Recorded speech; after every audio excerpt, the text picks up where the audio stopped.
Pidato Wakil Presiden Gibran Rakabuming Raka dalam konferensi tingkat tinggi G20 di Johannesburg, Afrika Selatan menjadi sorotan. Sebab selama berpidato, Gibran berulang kali menunjukkan gestur mengepalkan tangan.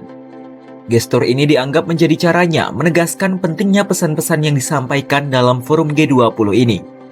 Gibran mengepalkan tangan ketika menegaskan bahwa KTT G20 ini menjadi momen bersejarah karena digelar di benua Afrika.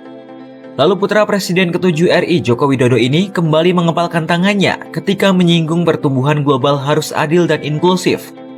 Gibran lalu mengepalkan tangannya kembali saat menyampaikan pembiayaan berkelanjutan yang adil dan seimbang.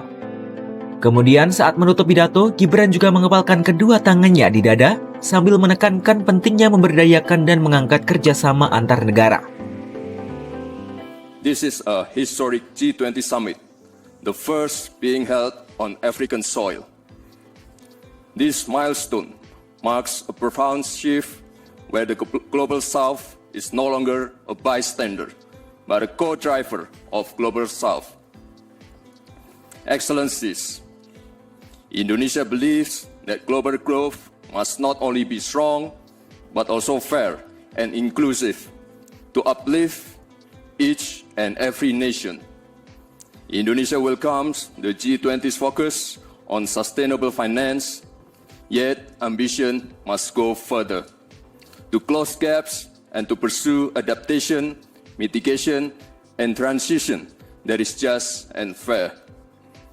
The world needs financing that is more accessible, predictable, and equal, especially for developing nations, through debt relief, innovative financing, blended finance, and green transition mechanism.